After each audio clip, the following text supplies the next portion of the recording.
first is this. Israel bombarding Tehran and Beirut with strikes overnight as this Middle East conflict enters day 7. The Trump administration says ground troops are not being considered. However, Secretary of War Pete Hegseth said that the amount of firepower over Iran is about to surge dramatically in the coming days and weeks. President Trump, meanwhile, says Iran has been requesting a deal to be done. Watch. I said, what's left? But they're tough, and they want to fight. And they're calling, they're saying, how do we make a deal? I said, you're being a little bit late, and we want to fight now more than they do. We've had 47 years, depending on the way you count it, but 47 years of horror with this group. The United Arab Emirates, meanwhile, reportedly weighing an option to freeze billions of dollars in Iranian assets over this conflict, which could cut off one of Tehran's most important economic lifelines. Joining me now is former Secretary of State and Fox News contributor Mike Pompeo. Secretary, good to see you. Thank you so much for being here. Good morning. I want to get your overall take on where we stand in this conflict and then assess what you just heard in terms of the UAE cutting off money. Probably the most moronic thing that the Iranians did in the last couple of weeks was turn their fire on the Gulf countries, which only brought them closer to America. They were already close to America and against Iran, but it's even further this morning. Well, good morning, Maria. It's great to be with you. Look, we're all closing in on the first week of operations. It's hard to imagine how militarily this could have gone better. You can see the evidence of that, the decrease in the number of drone strikes and ballistic missile attacks that have been launched in the region. More than half a dozen countries have been attacked, but the number of drone swarms and the number of ballistic missiles being fired is massively decreased even than day 1 or day 2. I think Iran in some ways has taken its best kinetic shot with those tools, and I'm very confident now that the United States and Israel have air superiority in its entirety across the entire nation.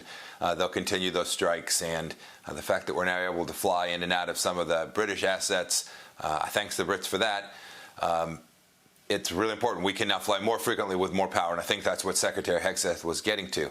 You know, Maria, as for their strategy, the Iranians believed that if they went after the Saudis or the Kuwaitis or the Emiratis, that they would call Donald Trump and say, hey, you got to call off the dogs. But in fact, precisely the opposite happened.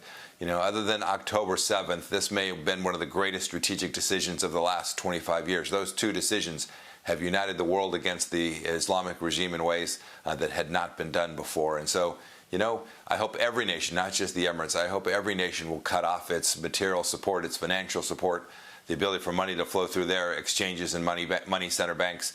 If we do that, the Iranian regime will collapse even more quickly, and the Iranian people will get what they so richly deserve. Maria, we've been talking about this for almost 15 years. Yes, we sure have. Now, Secretary, what do you make of this Financial Times piece this morning, which says that the energy minister of Qatar, the Qatari energy minister, is warning that a war in the Middle East could bring down the economies of the world, quote unquote, predicting that all Gulf energy exporters would shut down production within weeks and drive oil to $150 a barrel.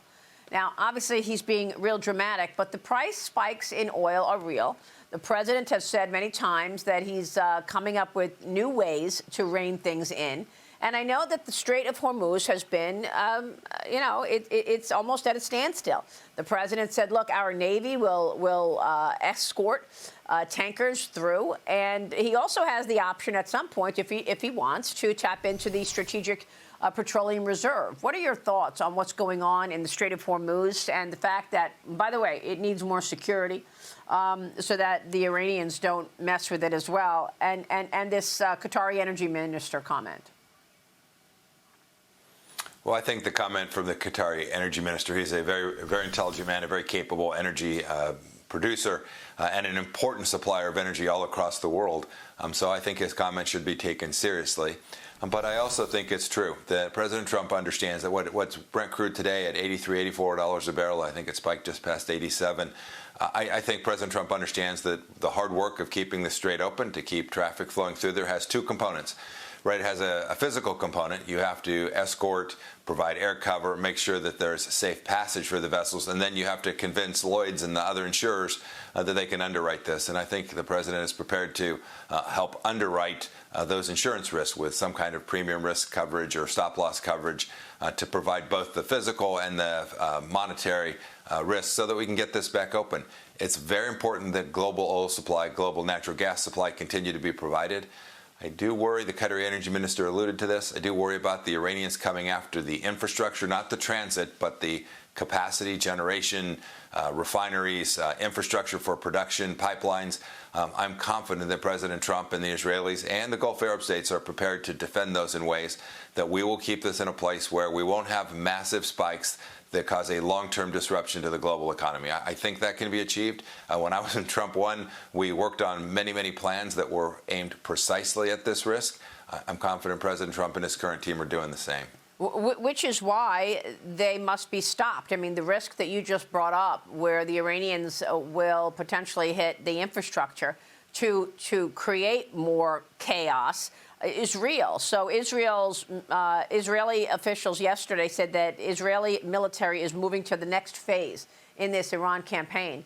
And Secretary of War Pete Hegseth yesterday in his briefing said that the worst is yet to come, that we are entering a new phase of this war, all at a time that Tehran has been degraded.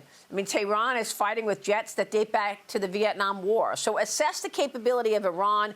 And what do you read? How do you read into these comments that we're entering a new phase in this war? Maria, you'll remember from, I think it was September of 2019, the Iranians launched ballistic missiles at a Saudi Aramco facility where there were Americans when I was a Secretary of State into Abqaiq, into eastern Saudi Arabia. Took the facilities down for just a handful of hours.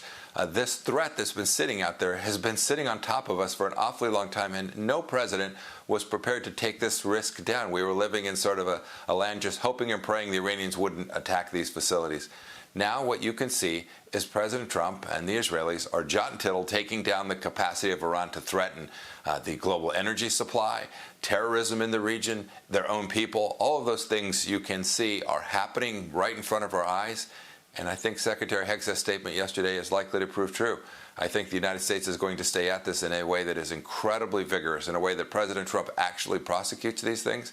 And the ability, not just the will of the Iranian leadership, which needs to be broken, but the capacity for Iran to cause chaos in this region will be much less a week from now. And it's already much less than it was just a week ago.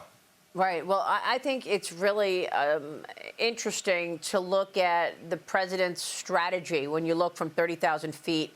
And Secretary, you and I have talked about China so much, and you did so much in the first Trump administration to tame the aggression out of the Chinese Communist Party.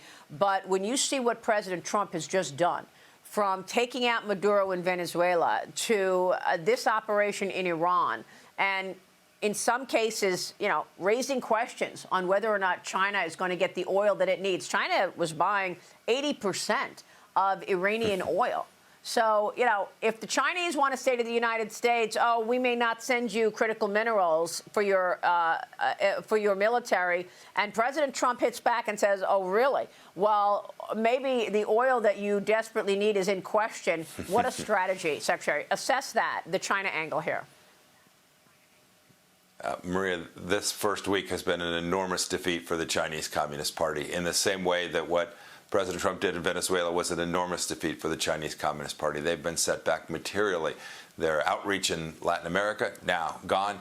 Their capacity to influence the Middle East, now greatly diminished.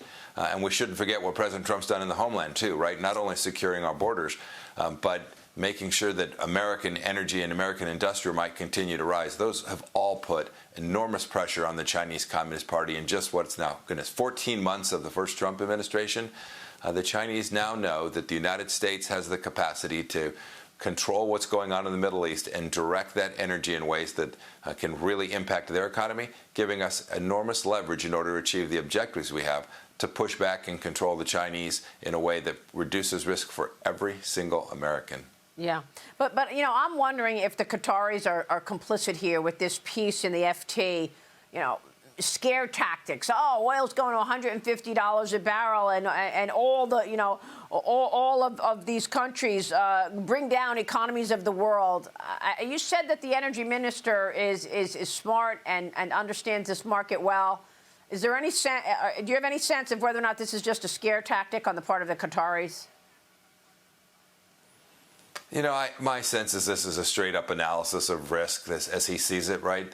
The Qatari energy organizations, ministries, have important global economic power, hugely important to their own economy and to the world's. My sense is this is his assessment of risk, and that all of us, the Gulf Arab states in their entirety, including Qatar, need to make sure that we keep this energy system functional and flowing and keep the industrial capacity out there. And I'm sure he is working alongside of us to achieve that.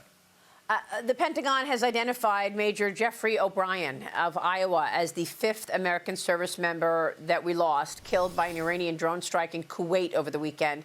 6 of our troops were killed in that strike, as you know, Secretary. The Pentagon believes it has identified the 6th service member, but that name has not been released. Your reaction as we pray for the families of these very brave and courageous servicemen?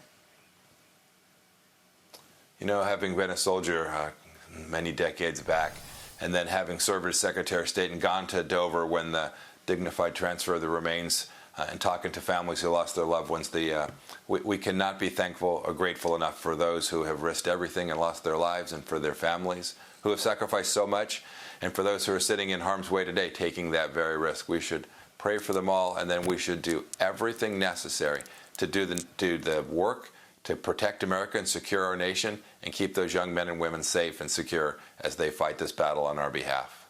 Secretary, it's wonderful to have you this morning. Thanks very much for your insights here. Good to see you, sir. Thank you, Maria. You have a wonderful day. And to you, and thank you for your service to our great nation. Secretary Mike Pompeo. Stay with us. We'll be right back.